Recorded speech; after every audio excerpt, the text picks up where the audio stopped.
The world is full of urban legends, remarkable stories that spread like viruses around the planet, mutating and evolving until no one can remember which ones are true and which ones are urban legends.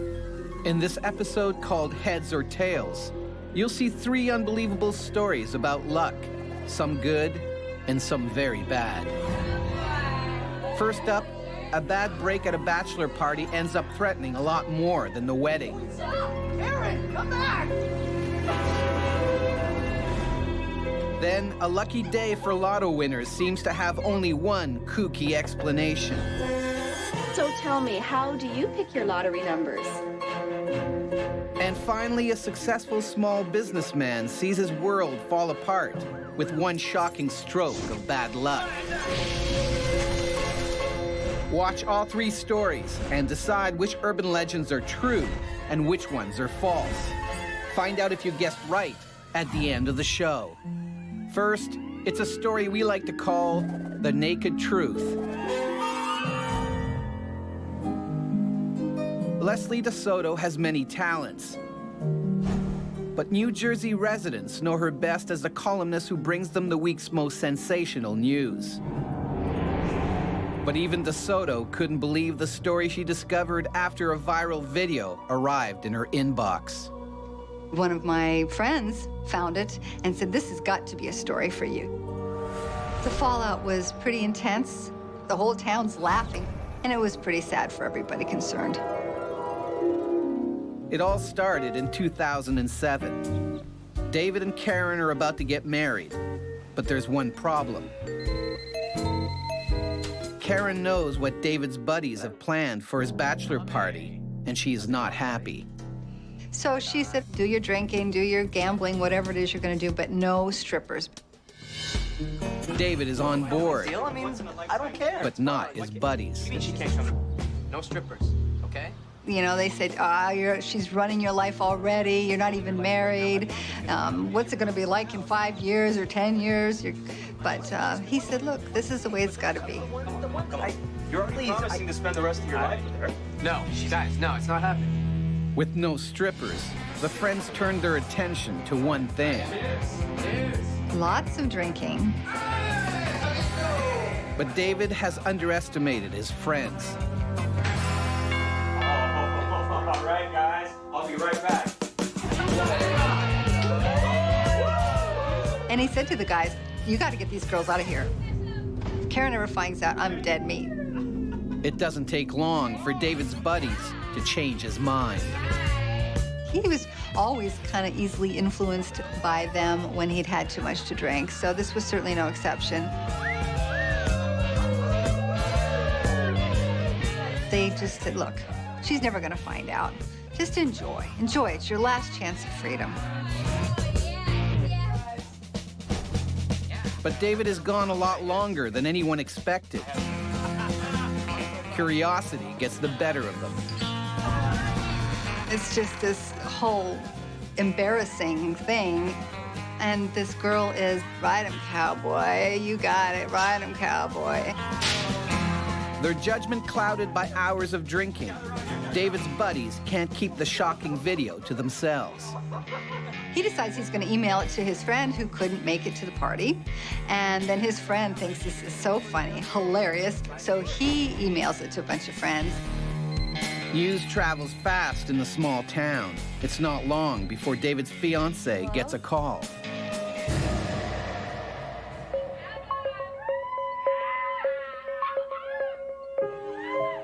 David came home about 6 in the morning.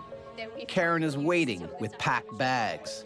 She just couldn't believe that this man that she'd been with since she was a teenager, that they had all these plans. How dare he do this to her? Karen, come back! Karen calls off the wedding and leaves him for good. He was absolutely devastated. He really loved Karen, and she was gone. David tries to drown his sorrows, but 24 hours of solid drinking has only made it worse.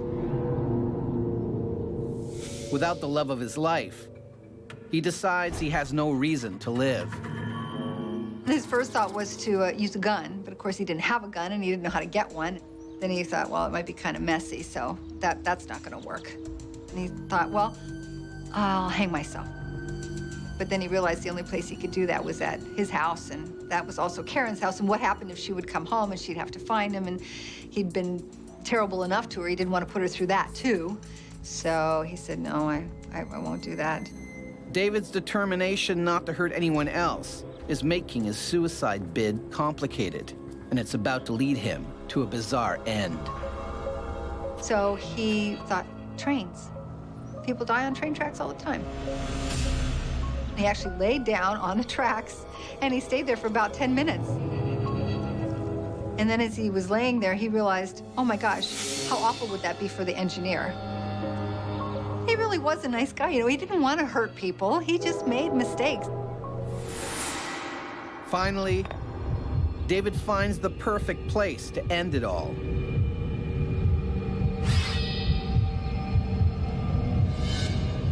He's just about to leap to his death. And he realized that someone else was on the bridge with him. Good-hearted to the end, he doesn't want to scar a stranger with the memory of his jump. But what he sees is incredible. It's Karen. Equally broken-hearted and ashamed, she's also decided to end it all. They'd both been ready to jump off the bridge when they realized that they could have ended their lives because of each other. They also realized that they had blown this all out of proportion. Two lovers torn apart by a night of drunken stupidity are reunited by their sorrow just in time to save both of their lives. But did it really happen? Find out at the end of the show. But before then, check out this mini-myth. Mini-myth number 55,672, couch potato. Tired of her passed-out partner taking up valuable couch space, a St. Petersburg woman decided to tuck him in for good by folding the sofa bed with him still in it. 3 hours later, she returned thinking he'd learned his lesson. Instead, she found him suffocated in the sheets. Was it true or false? It was true. In 2008, a woman in St. Petersburg really did fold her other half in half. On Urban Legends, we show you 3 incredible stories. You must decide which are rock-solid truth and which are shaky lies. So far, you've seen the story of the lovers who almost fell to their deaths after one of them fell from grace. But is it real or fake? We'll let you know at the end of the show. Now it's time for our next story. It's called Unlucky Numbers. Lottery official Rebecca Hargrove is a pretty lucky person.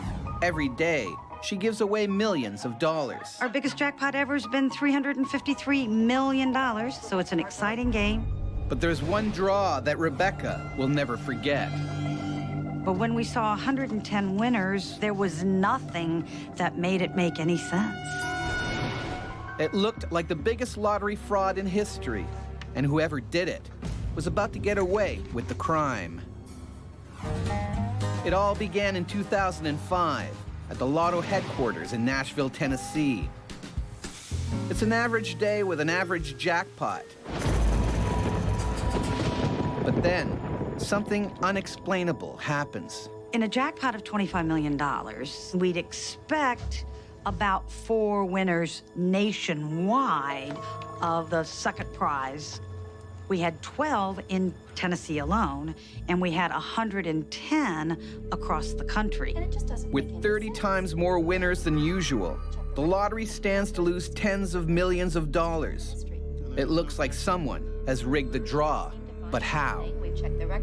The security behind the drawings are something that all of us take very, very seriously. We have multiple machines, and you actually do a lottery to determine which ball sets will be used. Fraud should be impossible, but there's no other way to explain how 110 people could all pick the exact numbers to win second prize. If 1, 2, 3, 4, 5, 6 is ever drawn, 3,000 people will split the jackpot because that's how many people play 1, 2, 3, 4, 5, 6 each drawing. But these numbers appear completely random. Could there be a hidden pattern? I took out a play slip that you fill out to play, and I started plotting where the winning numbers were, because people will play a diagonal line or an X or a box. But Rebecca still can't solve the mystery.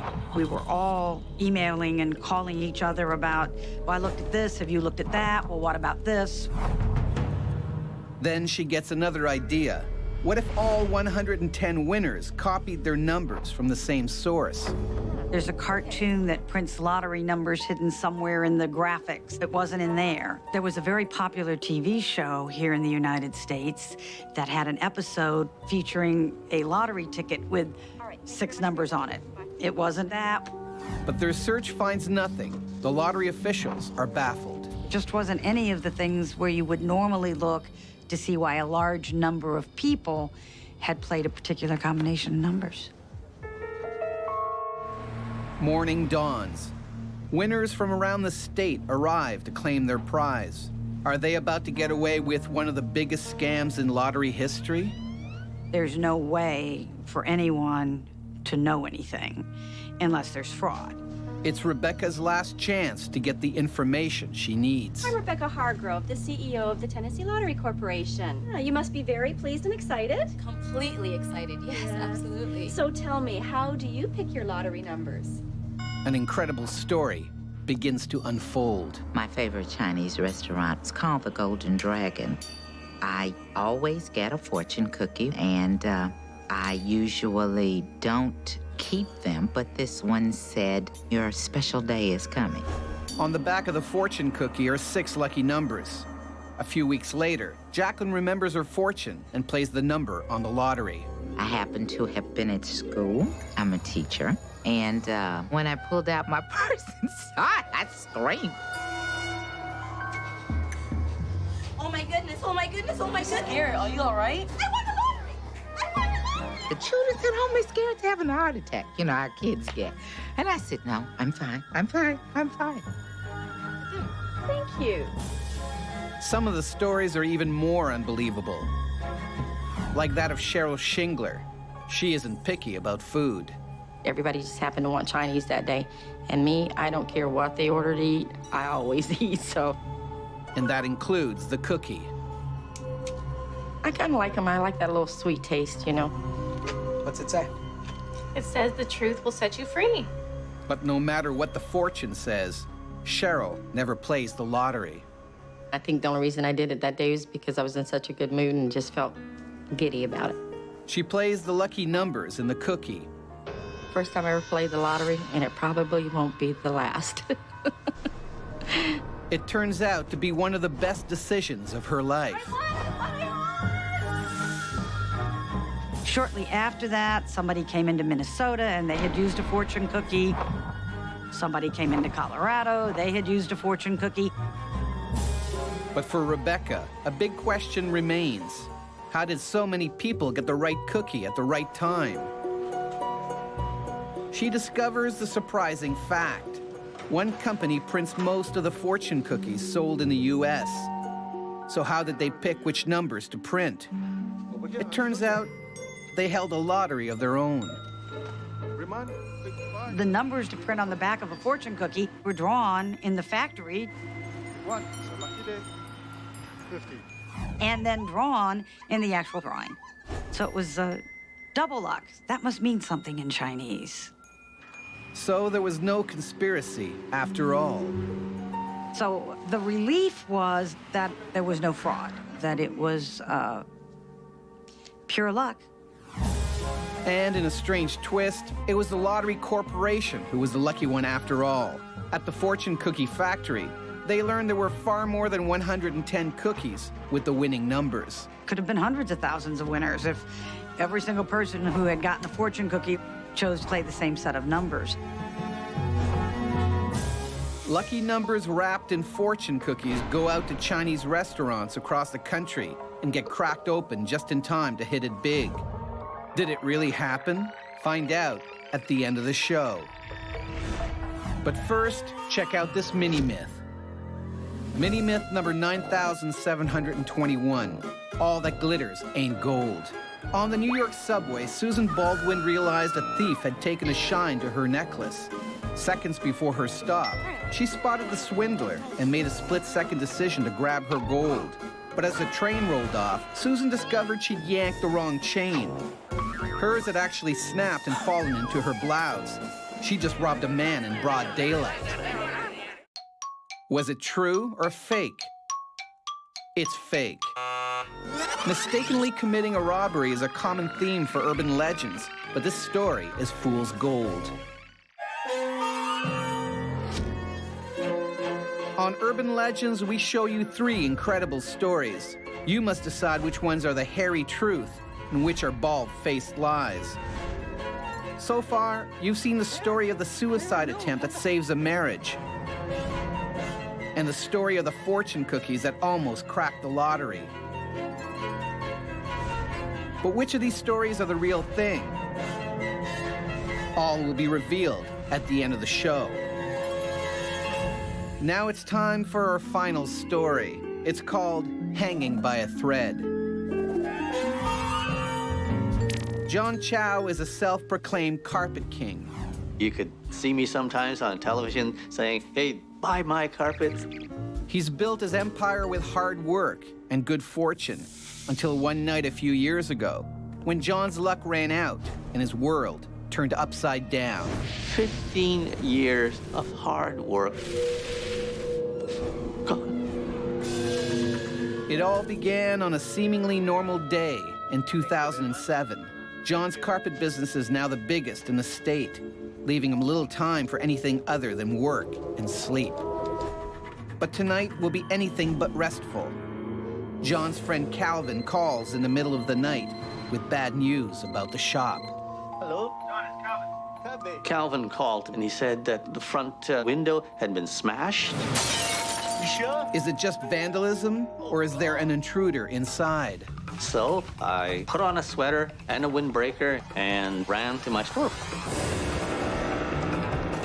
I peered in just in case to see if anybody else was in there, but I didn't see anybody. And so I climbed in through the window. But the second John sets foot in the shop, something unexplainable happens. I look down, fire. The fire jumps from rug to rug. I just got the hell out of there. There it was, all 15 years of my carpet business up in flames.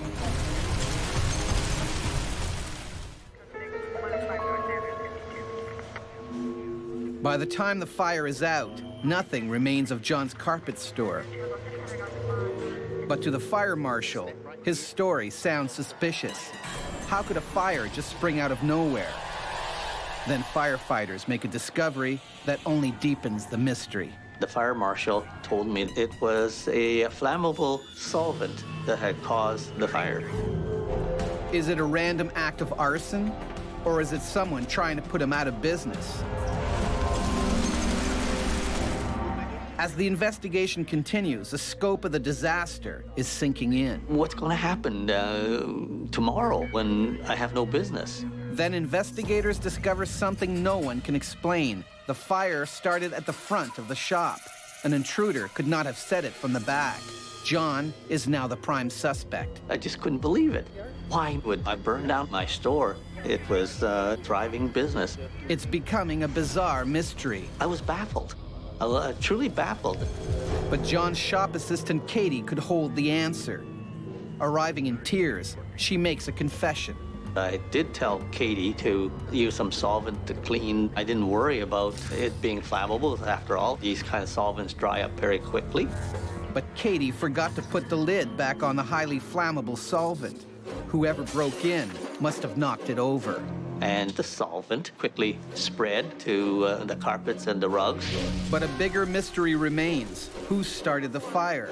John goes over his story again. This time, it sparks a memory. When I landed on the carpet, all of a sudden, I hear this crack. Crack! The fire marshal is stunned, but he thinks he has an explanation, even if it's weird. The woolen sweater and the windbreaker that I was wearing had caused a lot of static electricity. The friction from his run built up a massive static charge. The fire marshal told me I probably had about 40,000 volts of static electricity running through me, which I didn't even know. On any other day, John would have gotten a harmless shock. But this was not John's lucky day. When I touched the carpet and touched the solvent at the same time, it sparked enough to ignite a fire. Thanks to a cruel coincidence, John ended up burning down the store he loved. When I look back, I still wonder sometimes, did this really happen to me? A small businessman accidentally burns his life's work, all because of the wrong choice of clothing. But did it happen? It's time to reveal the truth about our three incredible stories. First up, it's the tale of the bachelor party blunder that nearly ended more than a marriage. But is it fact or fiction? Thankfully, this double suicide was prevented. But that's because this wasn't a real story, and I'm not really Leslie DeSoto. This legend is a highly embellished version of a 2010 Russian story about two people who planned to jump off the same bridge, but later fell in love. Next, it's the tale of fortune cookies that really delivered on their promise of wealth and prosperity. Is it true? I'm Rebecca Paul Hargrove, president of Powerball and the Tennessee Lottery. This is a true story.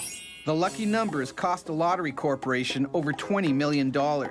Although people continue to win by playing fortune cookie numbers, nothing has ever come close to the 110 winners of that draw.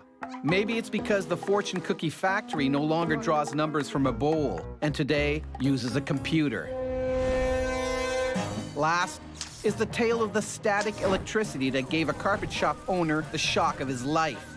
But did it really happen? This is a shocking story, but none of it is true. I don't own a carpet store. Although fake, this story has a spark of truth. Static electricity can cause fires, though usually it ignites gas vapors, not liquids. That's the end of our episode called Heads or Tails. Were you able to separate unvarnished truths from polished lies? Don't worry if you couldn't. You'll get another chance to separate fact from fiction in the next installment of Urban Legends.